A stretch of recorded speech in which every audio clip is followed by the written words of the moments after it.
خلیفہ وقت مامون الرشید نے اپنے پولیس افسر عباس کو آواز لگائی۔ عباس جلدی سے حاضر ہوئے۔ مامون الرشید نے حکم دیا کہ اس قیدی کو لے جاؤ اور اسے الصبح میرے دربار میں پیش کرنا۔ مامون الرشید کے حکم کے بعد عباس نے جب اس قیدی کی طرف نظر اٹھائی تو ایک شخص زنجیروں میں جکڑا ہوا لیٹا ہے اور ظلم و زیادتی کی وجہ سے اس کے چہرے سے پہچاننا بہت مشکل ہے۔ بادشاہ کا خلیفہ وقت کا حکم تھا، سپاہیوں کو حکم دیا گیا اس کو اٹھا کے قید خانے میں ڈال دو۔ تھوڑی دیر کے بعد ہی پولیس افسر عباس کے دل میں خیال آیا کہ بادشاہ سلامت نے خلیفہ وقت نے الصبح اسے پیش کرنے کا حکم دیا ہے، یہ کوئی بڑا مجرم لگتا ہے، کیوں نہ اسے اپنے گھر میں ہی اپنی نظروں کے سامنے قید کیا جائے، اور سپاہیوں کو حکم دیا کہ اس قیدی کو میرے گھر پہنچا دیا جائے۔ سپاہیوں نے قیدی کو عباس کے گھر پہنچا دیا۔ رات کا ایک حصہ گزر چکا تھا۔ اچانک ہی عباس کے دل میں خیال پیدا ہوا اور اس قیدی کے قریب بیٹھ کر اسے پوچھنے لگا، تمہارا نام کیا ہے، کہاں سے آئے ہو اور کس جرم میں حاضر ہوئے ہو؟ اس قیدی نے بڑی مشکل سے جواب دیا کہ میں دمشق سے آیا ہوں۔ عباس پوچھنے لگا، دمشق میں کس خاندان اور کس قبیلے سے ہو؟ قیدی کہنے لگا، آپ وہاں کس شخص کو جانتے ہیں، اس کا نام بتائیے۔ عباس نے ایک شخص کا نام لیا تو وہ قیدی کہنے لگا، میں اس کو جانتا ہوں، لیکن اس کی تفصیل آپ کو تب ہی بتاؤں گا جب آپ مجھے اس کا سبب بتائیں کہ آپ اسے کیسے جانتے ہیں۔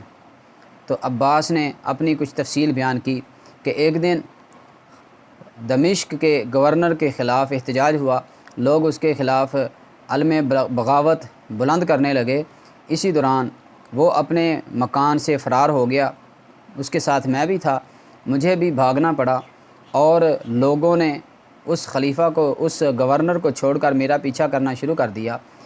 میں تیزی سے بھاگتا ہوا ان کی نظروں سے اوجھل ہوا اور ایک گھر کے دروازے پہ میں نے ایک آدمی کو کھڑے ہوئے پایا اور اس سے درخواست کی کہ مجھے اپنے گھر میں پناہ دے دی جائے۔ اس آدمی نے مجھے اپنے گھر میں پناہ دے دی اور وہ جتھا کچھ ہی دیر میں اس گھر کے سامنے پہنچ گیا۔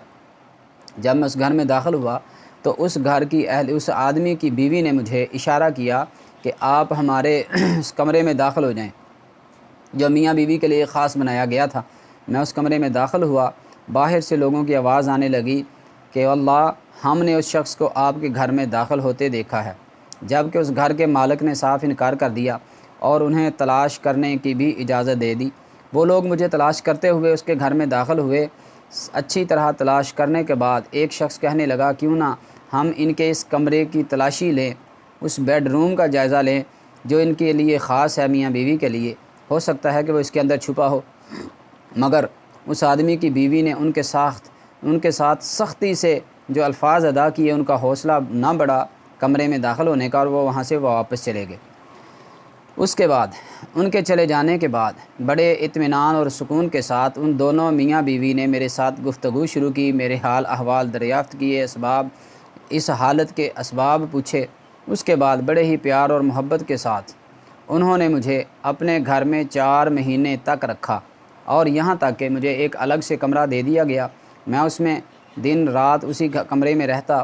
وہ دونوں میاں بیوی میری خدمت کرتے، بازار سے میرے لیے لباس خرید کر لاتے، میرے لیے جوتے خرید کر لاتے، اعلیٰ قسم کے مجھے کھانے دیے جاتے۔ وقت گزرتا گیا۔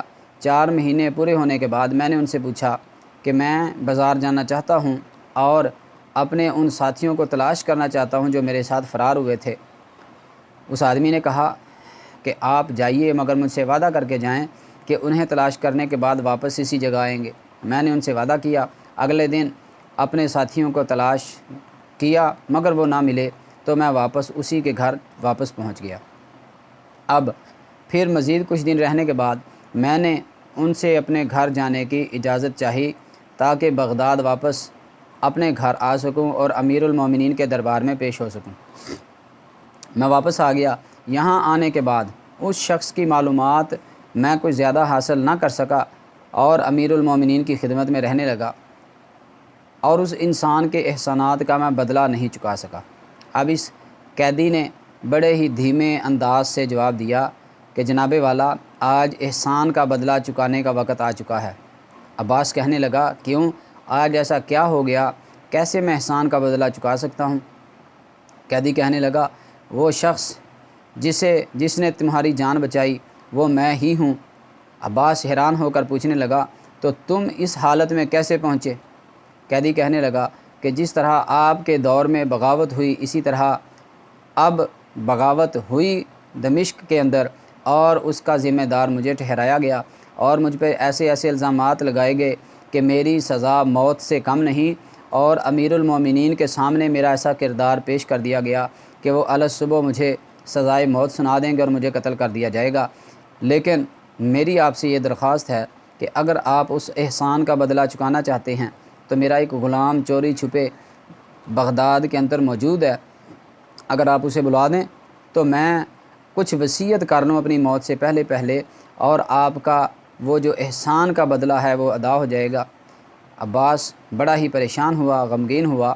اس نے فوری طور پہ لوہار کو بلا کر اس کی زنجیروں کو کٹوا دیا اور اچھا لباس دیا، غسل کروایا۔ کپڑے پہننے کے بعد یہ عباس کے سامنے بیٹھا ہے اور عباس کہنے لگا کہ اے مجھ پہ احسان کرنے والے شخص، آپ ایسا کیجئے، آپ اپنے گھر کو لوٹ جائیے، سواری آپ کے پاس موجود ہے، آپ اپنے گھر کی طرف لوٹ جائیے۔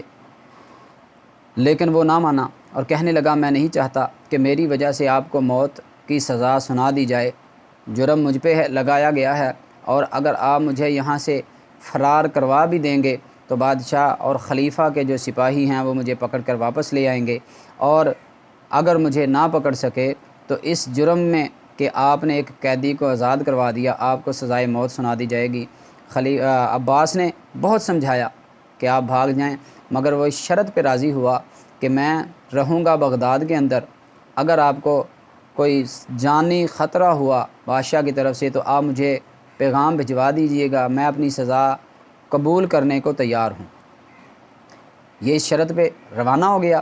ادھر رات عباس کے دل میں خیال پیدا ہوا کہ یقیناً جس طرح کے حالات اور واقعات پیش کر دیے گئے ہیں خلیفۃ المسلمین کے سامنے، مامون الرشید کے سامنے، یقیناً اس کی سزا موت تھی اور اسے بھگانے کے جرم میں یہ سزا مجھے سنا دی جائے گی۔ عباس نے اسی رات غسل کیا اور اپنا کفن تیار کر لیا اور خوشبو وغیرہ لگا لی۔ نماز فجر ادا کرنے کے فوری بعد مامون الرشید کی طرف سے حکم آیا کہ قیدی کو پیش کیا جائے۔ عباس دربار میں پیش ہوئے اور نظریں جھکائی ہوئی ہیں۔ مامون الرشید کے سوال پہ نظریں جھکانے کے بعد مامون الرشید سمجھ گئے کہ قیدی فرار ہو چکا ہے۔ مامون الرشید فرمانے لگے اے عباس، اگر تم نے کہا کہ قیدی فرار ہو گیا ہے تو میں تمہیں قتل کروا دوں گا۔ عباس بولنے لگا کہ جناب امیر المومنین میری بات سن لیجئے، پہلے میرا اور اس آدمی کا قصہ سن لیجئے، اس کے بعد آپ جو سزا سنائیں گے مجھے وہ قبول ہوگی۔ عباس نے پوری طرح وہ واقعہ سنایا، پیش کیا امیر المومنین کے سامنے۔ مامون الرشید نے جب یہ واقعہ سارا سنا فرمانے لگے تو کتنا ظالم ہے کہ تو نے اسے جانے دیا، اس شخص کو جانے دیا جس نے تجھ پہ احسان کیا۔ عباس کہنے لگا جناب وہ ابھی بغداد کے اندر موجود ہے اور یہ کہہ کے گیا ہے کہ اگر تمہیں سزا ہو موت کی تو میں اس سزا کو بھگتنے کے لیے تیار ہوں، حاضر ہو جاؤں گا۔ مامون الرشید کہنے لگا اے عباس، یہ تو اس کا تجھ پہ دوسرا احسان ہے اور پہلے احسان سے بھی بڑا احسان جب اس نے تیری جان بچائی اور آج اپنی جان دینے کے لیے وہ تیار ہے۔ جلدی سے جاؤ اور اس شخص کو میرے سامنے پیش کرو، میں اس شخص کی خدمت کرنا چاہوں گا۔ عباس جلدی سے گئے اور اس اپنے محسن کو بلا کر پیش کیا گیا امیر المومنین اس وقت کے خلیفۃ المسلمین مامون الرشید کے سامنے۔ مامون الرشید نے جب اس شخص سے ملاقات کی بہت زیادہ خوشی اور مسرت کے ساتھ، اور وہ واقعہ دوبارہ سے سنا جو عباس نے بیان کیا، وہ خدمت کے دن دوبارہ سے اس کی زبان سے سنے اور خوشی کا اظہار کیا اور فرمایا من لم یشکر الناس لم یشکر اللہ، یقیناً جو لوگوں کا شکریہ ادا نہیں کرتا وہ اللہ کا بھی شکریہ ادا نہیں کر سکتا۔ آج عباس نے اپنے اس احسان کو یاد رکھا جو تو نے اس پہ کیا تھا، اور اللہ نے تیری اس نیکی کی لاج رکھی جو تو نے بنا جانے، بنا سمجھے، بنا تعارف کے اس کی خدمت کی 4 مہینے تک۔ اللہ نے تجھے اس نیکی کے بدلے آج نئی زندگی عطا فرما دی۔ تو آئیے ہماری زندگیاں نیکیاں کرنے کے لیے ہیں، نیکی کرنے کے بعد بھول جائیں اور یہ ذہن میں بٹھا لیں کہ نیکی انسان کی ضائع نہیں جاتی، کبھی نہ کبھی ایسے حالات اور واقعات ضرور آ جاتے ہیں جب انسان سمجھتا ہے کہ میں نے فلاں موقع پہ فلاں نیکی کی تھی، آج اللہ نے میری اس نیکی کو میرے لیے باعث برکت اور رحمت بنا دیا۔ ایسی نیکیاں اپنی زندگی میں ضرور ایک دو کریں تاکہ کبھی مشکل حالات میں، مشکل وقت میں ہماری وہ نیکیاں ہمارے لیے باعث نجات بن سکے۔